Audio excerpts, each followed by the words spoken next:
Hello, everyone. My name is Korosh Erfani, and on this day of September 18th, 2025, I would like to talk about a piece of news that we have had yesterday, and it was something some news outlets called that historic, historic because of the unprecedented character of that. It's a question of this news, as you can see, Saudi Arabia and nuclear armed Pakistan sign mutual defense pact.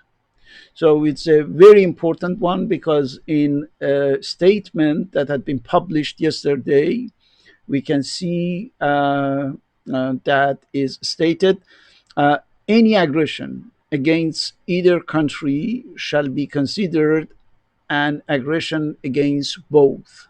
So it's very clear that is an active mutual defense pact. Now, I would like to start my presentation with this question. As you can see, I want to know if there is a strategic value for this pact or not, and if yes, where we can find the strategic characteristic of such a pact. So, in order to understand that, let's start with a few facts.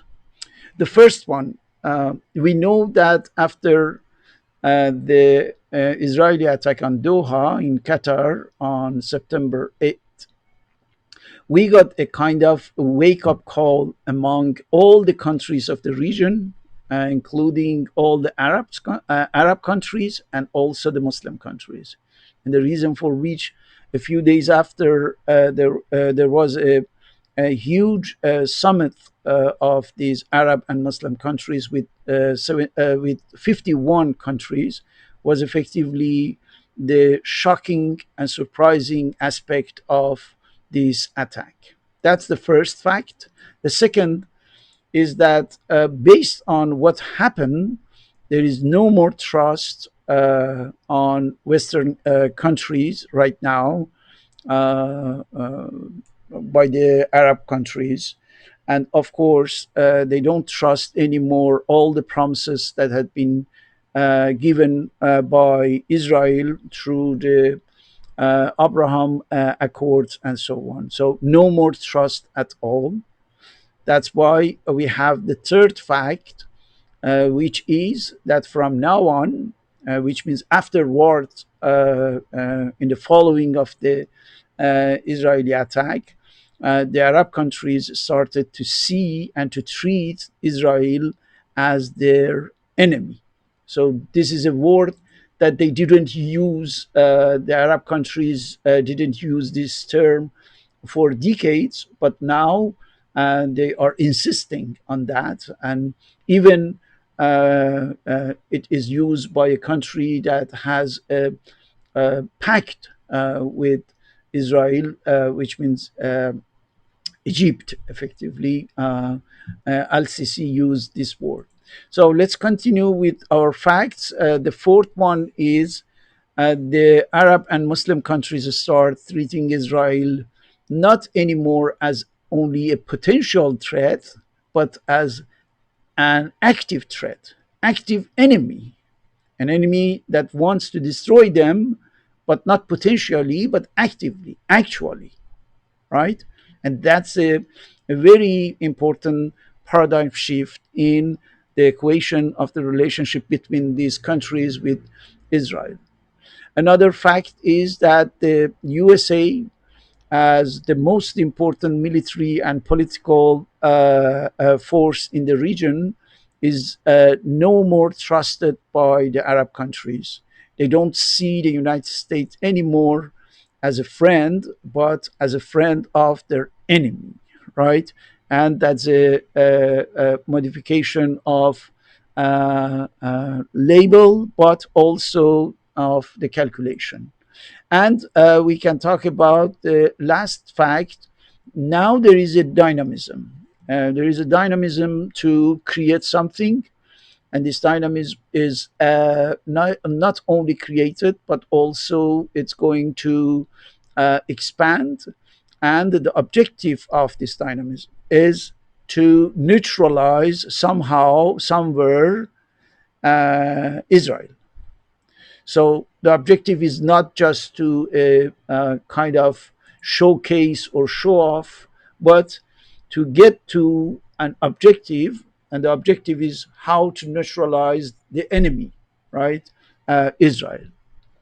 So maybe the first and the most important part started yesterday, you know, with this defense pact between Saudi Arabia and Pakistan.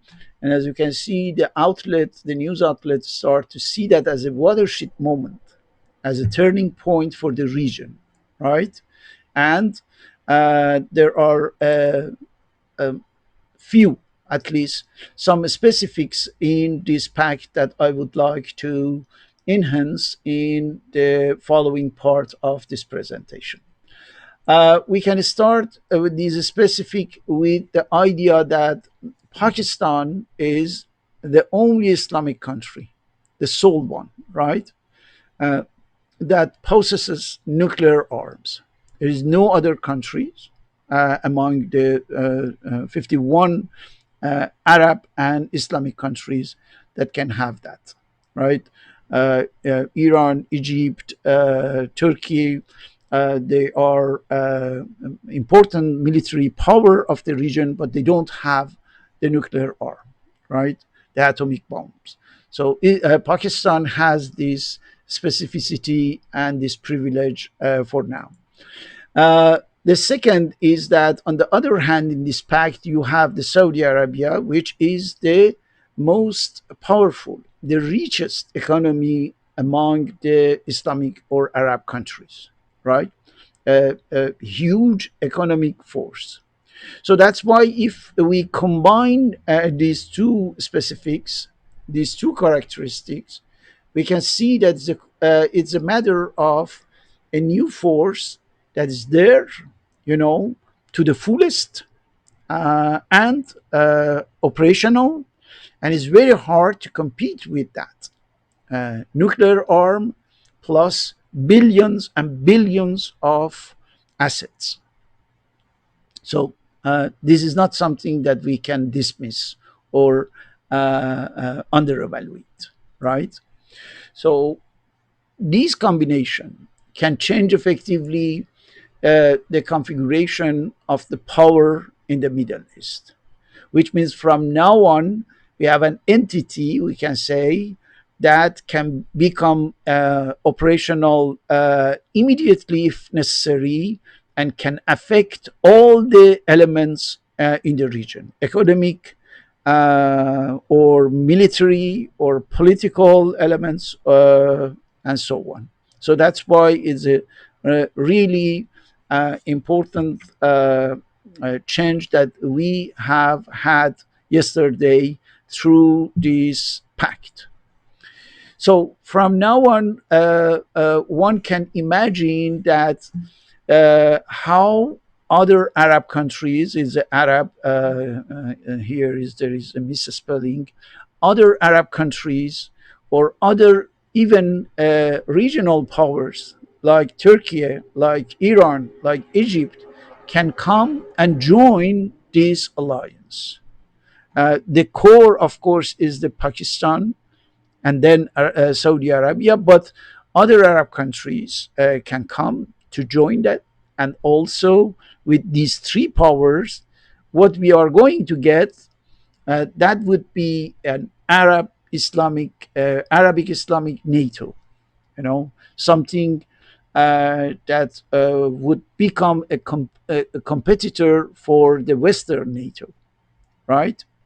And this idea of NATO, this idea of military alliance, has been discussed for years and years, from 2015, suggested by Egypt, but just discussed, just treated as a suggestion, but never operative, never materialized. Now, with this pact, we have effectively the starting point of the establishment of the Arab-Islamic NATO. And that's a very important change in the region.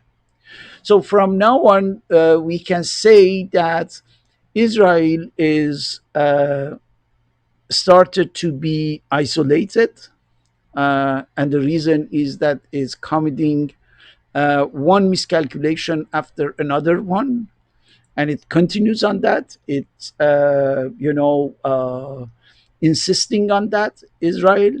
And what is very interesting is here you can see here the list of the countries or the region in which Israel started a misadventure, military, politically, and now it's engaged somehow in Gaza, in the West Bank with the Palestinian, in the Lebanon, in Syria, in Yemen, in Iran, in Qatar.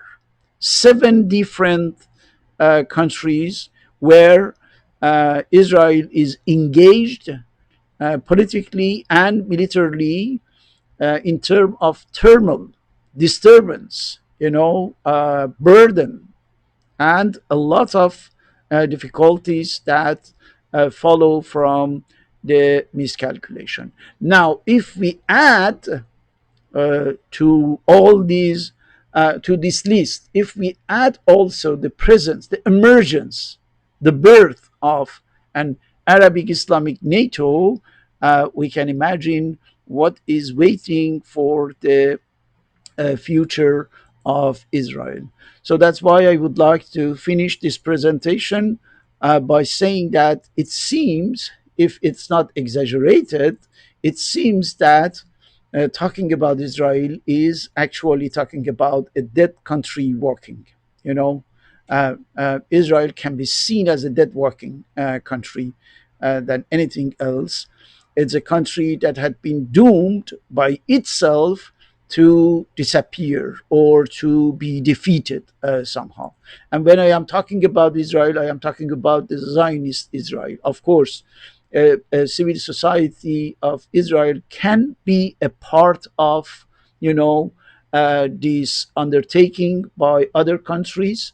Israeli civil society can try to put an end to the life of this very dangerous ideology of Zionism, get rid of that, and become a conventional, normal country able to coexist beside another country called Palestine and also the whole region. It's possible if the Israeli society, if the Israeli civil society wants to do that. Thank you very much for watching this video. Bye.